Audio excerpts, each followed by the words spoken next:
ये तो 150 प्लस होना चाहिए। 150 प्लस जनसुराज ले आएगी। ला सकती है, इसमें क्या है, अभी समय है, मेहनत कर रहे हैं, मेहनत करने से तो हो सकता है। उससे ज्यादा आएगा 150 से भी ज्यादा। जी हाँ, क्योंकि दिल्ली में आप देखिए कि जब केजरीवाल आए थे पहली बार कितनी सीटें लेके आए थे और सरकार बनाए थे कि नहीं बनाए थे। जातिवाद और धर्म के अलावा दूसरा कोई मुद्दा इन लोगों के पास बचा नहीं है। जो लोग सोच रहे हैं कमजोर, वो कमजोर जन स्वराज नहीं है। तो हम तो 150 प्लस कह रहे हैं, ये तो 150 पे ही रुके हुए हैं। हाँ, बाकी सब पार्टियों से इनका ग्राफ तो बहुत ऊंचा है, आने वाले समय में भी और ऊंचा दिखेगी पार्टी।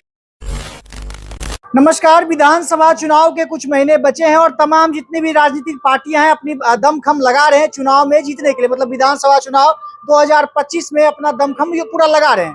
इसी बीच अब अभी हमारी मौजूदगी जनस्वराज के कार्यालय में है और यहाँ पर देख सकते हैं जनस्वराज लगातार अपने टीमों को बढ़ाने का कार्य में लगी हुई। मतलब जनस्वराज के टीम में लगातार नए नए लोग जुड़ते जा रहे हैं। अभी हमारे सामने कुछ शख्स हैं, इनसे हम लोग बातचीत करेंगे और अभी अभी इन्होंने जनस्वराज की सदस्यता ली है, तो हम लोग इनसे जानेंगे कि किन मुद्दों को लेकर के जनस्वराज से जुड़ रहे हैं और अन्य पार्टियों में क्यों नहीं ज्वाइन कर रहे हैं। तो इसी भी मुद्दे पर विशेष चर्चा करेंगे। सर, सबसे पहले स्वागत है आपका।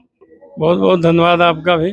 सर, पहला सवाल आपसे यही करेंगे कि आज जनस्वराज में आपने सदस्यता लिया है, प्रशांत किशोर जी के नेतृत्व में उन्होंने आपको सम्मानित भी किया है, तो क्या किन उद्देश्य के साथ आप जनस्वराज में आज ज्वाइन किए? देखिए, बिहार के जनता 15 साल भी देखा, 20 साल भी देख रहा है।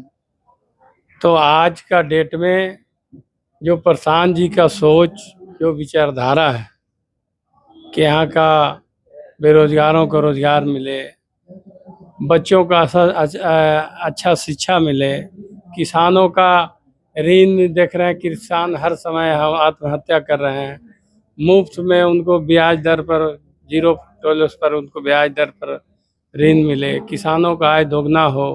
मोदी जी भी बोले थे किसानों को 22 तक दोगुना आय करेंगे, हुआ कुछ नहीं। तो आने वाला दिन में किसानों पर, किसान हो, नौजवान हो, बेरोजगार हो, बच्चों हो, आपका प्रधान जी पर भरोसा है कि यही कुछ बिहार के लिए कर सकते हैं। इनका विचारों से प्रभावित होकर के हम लोग आज जनसुराज पार्टी में ज्वाइन किए हैं और इनका 9 तारीख को हम लोग गया जिला से आते हैं। सरघाटी अनुमंडल रंगलाल हाई स्कूल में एक सभा होगी, विशाल सभा होगी, जो कि पूरा मगध का वहाँ से मैसेज देगा। आने वाला दिन में पूरा मगध ही नहीं, पूरे बिहार में आपका प्रशांत जी का जलवा देखने को मिलेगा। चलिए, बहुत बड़ी बात कह रहे हैं कि प्रशांत जी का जलवा देखने को मिलेगा। सर, आप कहाँ से आते हैं, कहाँ के रहने वाले हैं? हम गया जिला के आमस प्रखंड के अकौना पंचायत के मुखिया प्रतिनिधि हैं और हम लोगों ने इनके विचार को कुछ दिनों से कई बार आए हैं, समझा है, परखा है और इनकी विचारधारा को देखते हुए हमारे बड़े भाई सीताराम यादव जी भी, हम लोग दोनों साथ ही रहते हैं लगभग। इन्होंने कहा कि ज्वाइन करना है, तो हम लोगों ने कहा कि इनकी विचारधारा हम लोगों की विचारधारा से मिल रही है, इसलिए हम लोग इनके साथ चलें और सहयोग करें तो इनकी पूरी कामयाबी की ओर बढ़ेंगे हम। देखिए, हमने कई लोगों को आपको दिखाया, देखिए सामने युवा भी है, मतलब अब युवा भी जनस्वराज से जुड़ते जा रहे हैं। सर, आपका क्या नाम हुआ? मेरा नाम संतोष कुमार हुआ। कहाँ के रहने वाले हैं? मैं गया जिला के बोधगया प्रखंड का निवासी हूँ। बतौर युवा हम आपसे स्पेशली सवाल करेंगे क्योंकि युवा की बात कही जाती है और सरकार सत्ता में जितने भी पार्टियां हैं, विपक्ष पक्ष सभी युवाओं की बात करते हैं, लेकिन युवाओं को जितना अधिकार मिलना चाहिए उतना मिल रहा है? जैसे मैं युवा हूँ, मेरे हिसाब से आप भी एक युवा हैं, जो कि आपके हिसाब से भैया युवा हैं। हाँ, तो जैसे आप रोजगार के काम कर रहे हैं, आप भी रोजगार के तलाश में हैं। नहीं है रोजगार के नहीं, अभी जो है आप रोजगार ही कर रहे हैं ना, आपके पास रोजगार है तब। जिनके पास रोजगार नहीं है और आज की सरकार को हम जैसे देख रहे हैं कि ये लोग जातिवाद और धर्म के अलावा दूसरा कोई मुद्दा इन लोगों के पास बचा नहीं है। जनसुराज एक ऐसी पार्टी है, इनका जो विचारधारा है, इनकी जो सोच है, वो हम नौजवानों, हम युवाओं के लिए ठीक बैठता है। और जैसा देखते हैं कि जिस रेशियो से, खास करके बिहार में ही हो रहा है ये चीज़, जिस रेशियो से बिहार में नौजवान या बेरोजगार या फिर किसान साथी लोग जिस रेशियो से, जिस वो जो ग्राफ देखिएगा ना, तो जितना अदर पार्टी में ज्वाइन कर रहे हैं और इस पार्टी का जो ज्वाइन कर रहे हैं, जितना दिन का फॉर्मेशन हुआ है 2 अक्टूबर से आज तक में, तो बाकी सब पार्टियों से इनका ग्राफ तो बहुत ऊंचा है। आने वाले समय में भी और ऊंचा दिखेगी पार्टी। काफी पढ़े लिखे लग रहे, आप कहाँ तक पढ़े लिखे? मैं बीटेक सिविल इंजीनियरिंग किया हूँ, NIT पटना से मैं पास आउट हूँ। जनस्वराज अब नेता बनने चले आए? नहीं, बात नेता हर जो लोग जन स्वराज को ज्वाइन कर रहे हैं वो नेता तो नहीं हो सकते हैं। तो आपको क्या किस उद्देश्य से ज्वाइन किए हैं?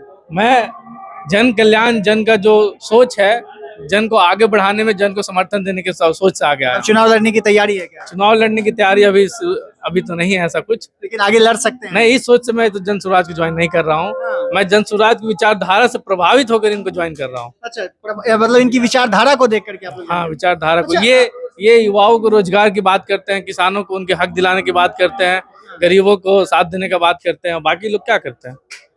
बातचीत तो करते हैं सब। बातचीत करते हैं, क्या बातचीत करते हैं? किस धर्म से हो, किस समाज से जो बिलोंग करते हो, यही सब मतलब चलता है। धर्मवाद और जातिवाद चल रहा है। जातिवाद चल रहा है तो 15 साल 20 साल देखिए। एज अ युवा आपको क्या लगता है जन स्वराज की कितनी सीटें आ सकती है विधानसभा चुनाव में? अब ये तो संगठन अपना तैयारी कर रही है। आज के दिन मैंने ज्वाइन किया है, तो मेरा अनुमान लगे तो 150 प्लस होना चाहिए। 150 प्लस जन स्वराज ले आएगी? ला सकती है, इसमें क्या है?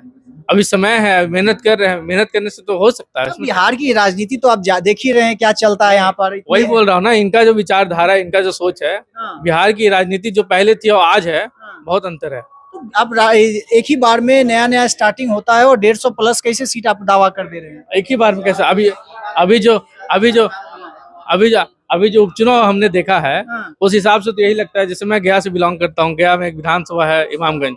इमामगंज में मैंने देखा कि इनका दूसरा पायदान रहा। मैं बहुत दिनों से देख रहा हूँ, परख रहा हूँ, समझ रहा हूँ, सोच रहा हूँ। उसके बाद ही मैंने आज आके इनके दामन के साथ चलने का निर्णय लिया है। दावा कर रहे हैं 150 प्लस सीट आ जाएगा? बिल्कुल बिल्कुल सही कह रहे हैं, ये कम कह रहे हैं। हम तो कह रहे हैं कि उससे ज्यादा आएगा। 150 से भी ज्यादा? जी हाँ, क्योंकि दिल्ली में आप देखिए कि जब केजरीवाल आए थे पहली बार कितनी सीटें लेके आए थे और सरकार बनाए थे कि नहीं बनाए थे। ये कौन सी ताजुब की केजरीवाल बात तो है? खत्म भी तो। अरे भैया खत्म हो गए, लेकिन अभी बनाने की आवाने की इनकी बात है ना। तो हम तो 150 प्लस कह रहे हैं, ये तो 150 पे ही रुके हुए हैं।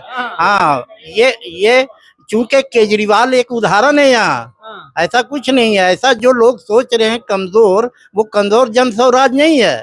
हाँ, आदमी की और हिम्मत की और हौसले की जरूरत है। चलिए देखिए, कुछ युवा भी थे, कुछ सीनियर सिटीजन भी थे जन स्वराज में। आज उन्होंने सदस्यता लिया और सीधे तौर पे इनका दावा है, कह रहे हैं, चैलेंज कर रहे हैं कि इस बार जन स्वराज 150 प्लस ला सकती है।